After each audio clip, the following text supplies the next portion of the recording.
Of all the corporate bailouts that have taken place over the last year, none has proved more costly or contentious than the rescue of American International Group, AIG. Its reckless bets on subprime mortgages threatened to bring down Wall Street and the world economy last fall until the U.S. Treasury and the Federal Reserve stepped in to save it. So far, the huge insurance and financial services conglomerate has been given or promised $180 billion in loans, investments, financial injections, and guarantees, a sum greater than the annual cost of the wars in Iraq and Afghanistan. In return, the U.S. taxpayers have been given a 79% equity stake in the company. We are now AIG's largest shareholder. We have 116,000 loyal employees who had nothing to do with this mess, some valuable insurance assets, and a new CEO, Edward Liddy, who says his only mission is to get our money back. I think we have almost a unique place, and not a very desirable place, in terms of the anger and frustration that Americans feel about bailouts.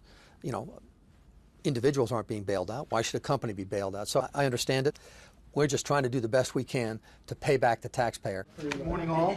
For the past 8 months, Ed Liddy's job has been to prevent AIG from collapsing, trying to extricate the company from its disastrous trades and selling off the crown jewels of what was once one of the world's great businesses, all to satisfy its massive debt to Uncle Sam. Are there people from the government on this floor? There aren't people from the government on this floor, but I would guess today there's probably 20 or 30 or 40 or 50 people either in our building or over at the Federal Reserve, which is a couple of blocks away, worrying and thinking about things related to AIG. They come to our board meetings, they come to our committee meetings, we have them in any strategic meetings, any decisions to buy assets, to sell assets, they're involved in those. It's a thankless job that Liddy neither sought nor particularly wanted. He'd retired from the chairmanship of the Allstate Insurance Company and was serving on the board of Goldman Sachs when Treasury Secretary Hank Paulson, Goldman's former chairman, asked him to take over AIG. Liddy agreed to do it for a salary of $1 a year. Whatever possessed you to take this job for $1 a year? I think, like much of your audience, if somebody calls and says, could you please help your country, people say yes. With respect to $1 a year, I knew I'd have to make some tough decisions. I didn't want, in any way, shape, or form, people to question my integrity, my honesty, as to why I was doing it. Did you have any idea what you were getting into? In some regards, I did, and in some regards, I didn't. So certainly understanding how to restructure a company, I've done that before. The political issues, how you relate to the Federal Reserve or Treasury or the Congress, that's new and sometimes terrifying to me. Especially the Congress. Especially the Congress, yes. Do you have anything to say for yourself? Yes, sir, I do. But he didn't get much of a chance to say it a few months ago when Congress raked him over the coals for paying out $165 million in bonuses to some of the very people who helped wreck AIG. The bonus deals had been signed before Liddy got there. I take offense, sir, at the use of... Well, the, offense was intended, so you take it rightfully, sir. It's difficult to sit there and have 30 or 35 people throwing barbs at you and really not appreciating that you're on their side and you're trying to help. Did you know how bad things were when you took this job? No, not at all. Not long after Liddy arrived, AIG reported the largest quarterly loss in U.S. history, more than $60 billion during the final 3 months of last year. The sprawling holding company that controlled some of the biggest insurance companies in the world, owned and leased more jet aircraft than most of the major airlines, and provided investment income for pensions, municipalities, and other institutions, had its tentacles everywhere, and the threat of collapse walked the global financial system to the edge of an abyss. I know you're not to blame for any of this, but you are the current proprietor, so to speak. Big picture. What happened? We strayed from our core skills. In the late 80s, we put in something called AIG FP. It wasn't an insurance company. It's a company that dealt in very sophisticated financial products. It was a hedge fund, right? It was a hedge fund. With offices in London and Connecticut, AIG Financial Products had fewer than 500 employees, but it made enough bad deals to destroy the rest of the company. The division was created by longtime AIG chairman Maurice Hank Greenberg, who was forced to resign after an accounting scandal in 2005 and was succeeded by Martin Sullivan. Like most of Wall Street, AIG-FP became enamored with the amounts of money to be made in the subprime mortgage market. Not only did AIG buy billions of the now toxic mortgage-backed securities, people in the financial products division looked at their computer models and decided that the securities were so safe they could make tons of money insuring them for other investors who bought them. These private insurance contracts were called credit default swaps and would ultimately expose the giant conglomerate to $64 billion in potential subprime mortgage losses. And when the housing bubble burst, AIG didn't have enough money to meet its obligations. Ultimately, at the end of the day, how many people brought down this company? Oh, 20 or 30. No, there were 20 a or lot. 30? How can 20 or 30 people bring down a company the size of AIG? I mean, that requires a lot of failures, doesn't it? No, On the part of a lot of different people, on the people in risk management. You know, Steve, I don't necessarily see it that way. I think it requires a belief that models are always right and human intervention won't offset them. It assumes that the kinds of risks that were viewed to be so remote could not occur, but in fact, they did occur. This was a pretty colossal screw-up, you would agree? Yeah, I'd say in hindsight, if the people that made that decision had it to do over again, my guess would be that they would not do it. What they did was that they underwrote the credit bubble in the U.S. They held up a sign and they said, we're ready to buy the stuff. It was a cash cow for them. They liked it, they loved the business, and they backstopped the credit bubble and the whole economy. Rich Ferlato is Director of Pension Investments for the American Federation of State, County, and Municipal Employees, whose pension plans lost $4.3 billion with AIG.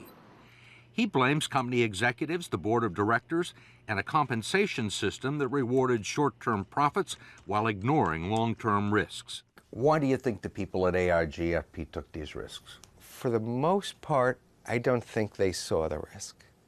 They knew the risk was out there, but they were driven because they thought they could make a buck. They were sort of blindsided by the ability to make short-term money.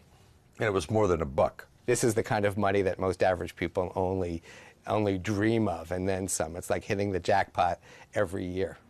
At AIG Financial Products, more than 30% of the profits were paid out in compensation, and no one benefited more than Joseph Cassano, who oversaw the London operation that brought AIG down. Cassano, who is holed up in his London apartment, has declined all requests for interviews. Have you ever met Joe Cassano? I never have. But he's clearly one of the 20 people who helped wreck this company. Joe Cassano ran FP for a number of years. According to these figures I have, he made $43 million in 2006, $24 million in 2007, total of $280 million over the course of the 8 years. Do you believe that he was more concerned with the values and the survival of AIG than he was about his own compensation? Based upon those numbers, it doesn't sound like it, but that's pure speculation on my part. Cassano continued to defend his investment strategy even after the subprime mortgage crisis reared its ugly head in the summer of 2007. On a conference call with Wall Street analysts, he said there was nothing to worry about. We see no dollar of loss associated with any of that business. He was off by more than $40 billion. Do you think that Mr. Cassano knew that everything was all right in August 2007 when he made that statement? Steve, I don't know what he was thinking.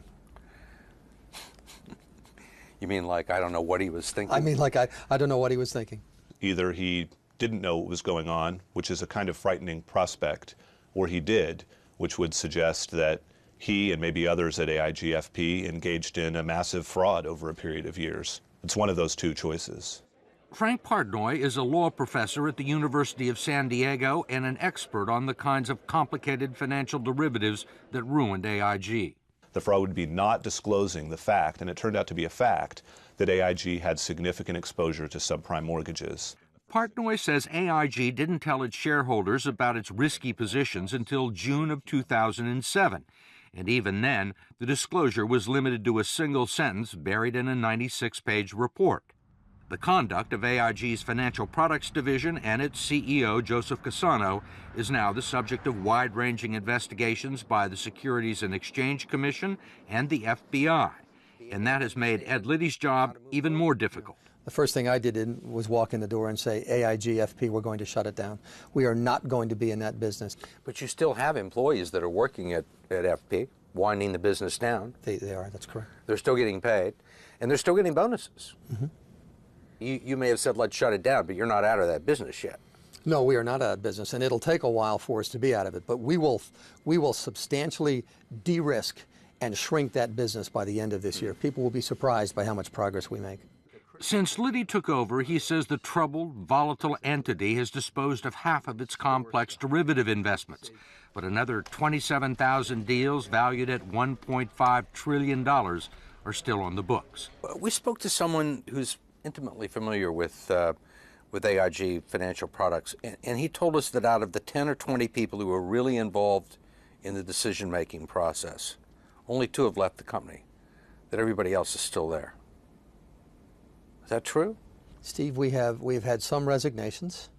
We've had some people who have said, I'm going to resign. I'm not going to give you my resignation now because I want to do this professionally and I want to help you. But is it true that only 2 have left?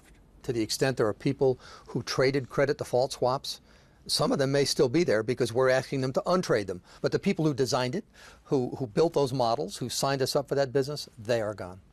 Retired. Handsome, comfortably retired. Retired, left, went and did other things. We asked to speak with some of the employees at AIG FP and visit their offices in Wilton, Connecticut. Liddy declined, but provided us with this video of the operation. He said people there were still traumatized from the threats and harassment leveled against them during the recent bonus controversy, and no one wanted to talk to us. Busloads of people wound up on their lawns, taking pictures, picketing in front of their houses. Just not a good idea for us to get back into that.